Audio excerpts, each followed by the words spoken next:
Starfall. Hey guys, welcome back to Starfall Sabers. My name is Nick, and I wanted to show off these recently finished semi-custom mystery sabers. My client purchased 2 spots. For those of you who are not aware, the semi-custom mystery saber is still a mystery, but I allow some input, usually in the form of 3 pictures of my past mystery saber work. But this was a repeat client, and he just gave me really, I think, 3 criteria. He wanted them to be able to couple to create a staff, which was extra, as well as the etching was extra just because it was very specific. He wanted each saber to be matched and to be 11.5 inches long.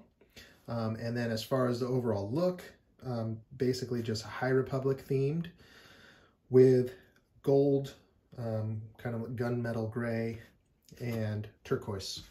So the rest he left up to me, and so this is what I came up with, and I'm really happy with the way they turned out. They look really cool. I wasn't too sure about the teal at first, but I actually think it looks really great with this saber. Originally I had it more prominent at the emitter, but then I ended up dialing it back and sanding it off because it was just a little too much. But you still see kind of a hint of it at the emitter, which is cool. So I wanted to show these off. He's also got them prepped for install, and so usually I send a private video for that showing how they break down, but I wanted to show these sabers off, so I figured I would do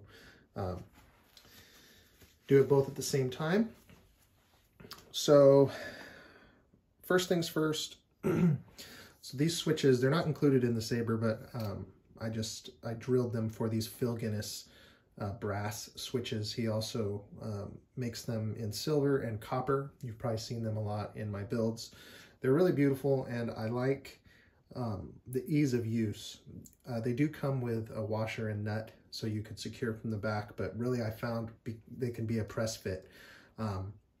You can just put a little piece of vinyl tape on the threads, and literally just, if they're drilled correctly, like I did on here, you can just press fit them in.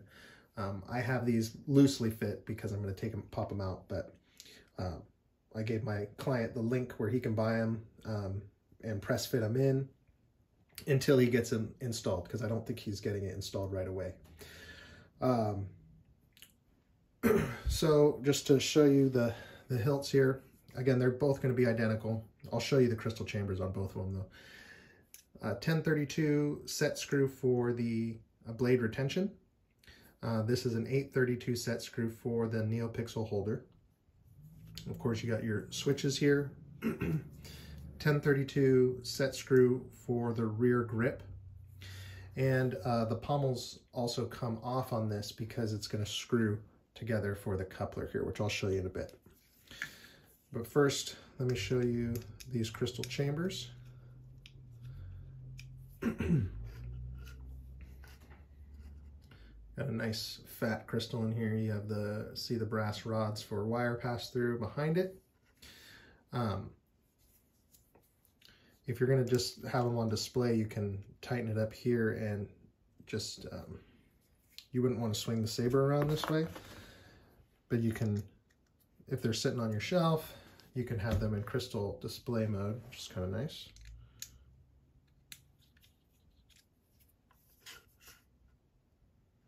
These 1032 steel set screws are incredibly strong, so when these are tightened down, you don't want to over tighten them, but when they're snug, they really secure everything really well. So just to kind of show you how that looks. Now it's going to be exactly the same on both, so I'll just go over the install breakdown on this one.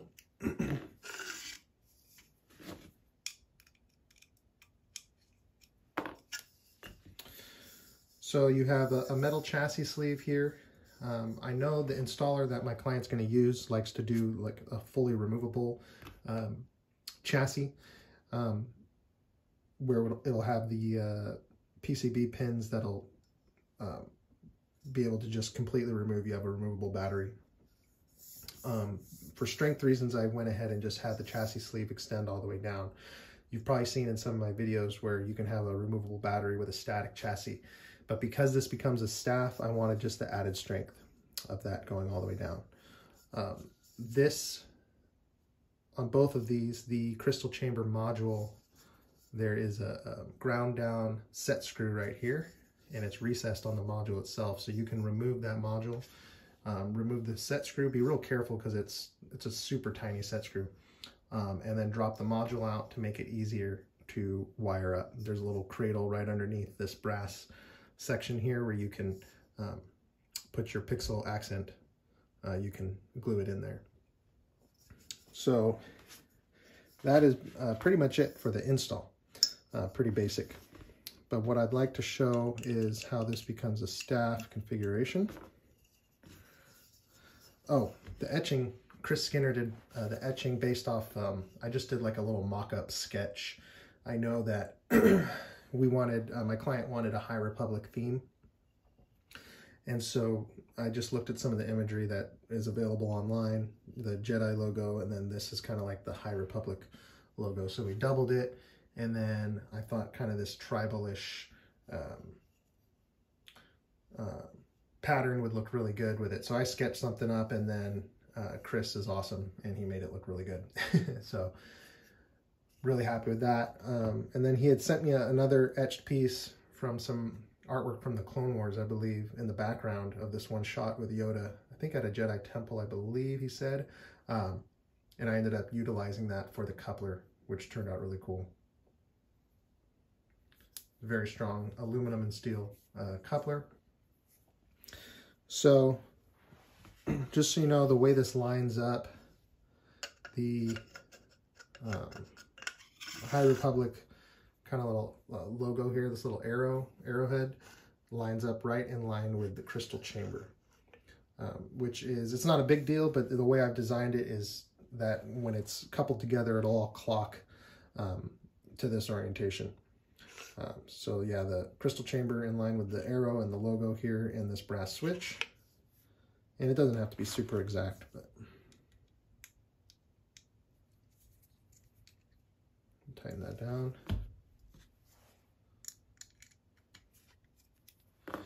And it's literally not the end of the world if you don't have it clocked this way, or if my client wants to change the orientation of it, it's fine too. Just in my mind, aesthetically, it looked the best that way.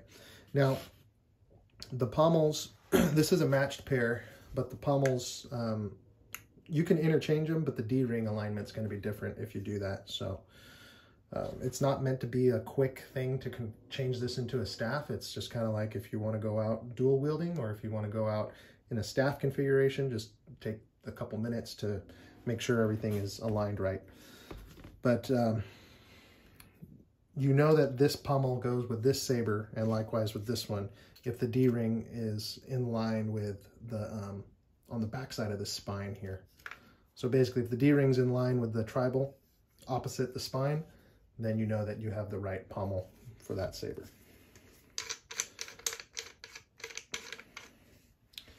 So let's set these aside. There's a similar way to clock the coupler. I didn't put any indications of how it goes. You just kind of, you screw it in, and it's trial and error. It's not a big deal though. Basically, this pattern and this vent is going to line up with the spine of the High Republic etch here. So we'll try it here. If it doesn't, then we know we got to change it. So yeah, again, not the end of the world, but aesthetically. So I know now that when you tighten this up, it's going to line up with the spine. You'll see what I mean. See? So now that all lines up, now you know when you do this one, it's going to line up as well. And I'm sorry, I don't have a wide enough camera angle to show the whole staff all put together. But now you can see that this lines up. I also designed it so that this shroud will be on the bottom. And then as you look at the saber, you can see it reversed on this side, which just is kind of aesthetically pleasing. I thought it looked really cool. So you have maximum grip space on this hilt because the buttons are up here, which still allows you about 2 inches of blade depth, which is plenty strong. So we'll take this off.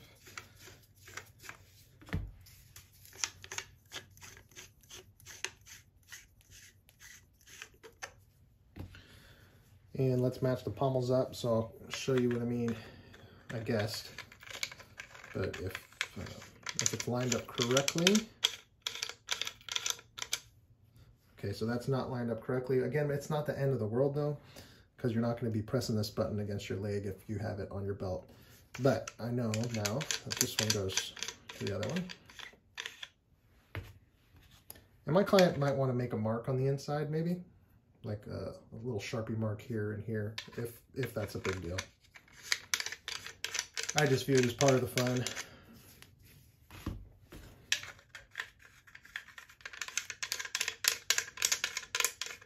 So both of these pommels and also the coupler will apply pressure to the removable chassis whenever he gets that installed. One thing I just wanted to show is that these just pop out. Just like so. You can put a little vinyl tape on the threads and push them in, and when it's going to be installed you can adjust the thickness of it so that you can just solidly press it down. It's never going to come out unless you pop it back up from the inside, which makes it nice for repairs. One, you're not gluing them in, which you would have to destroy the switch to get at it, and two, you're not spending 15 minutes trying to put a nut on the back when there's really no need to do that. They're never going to come out.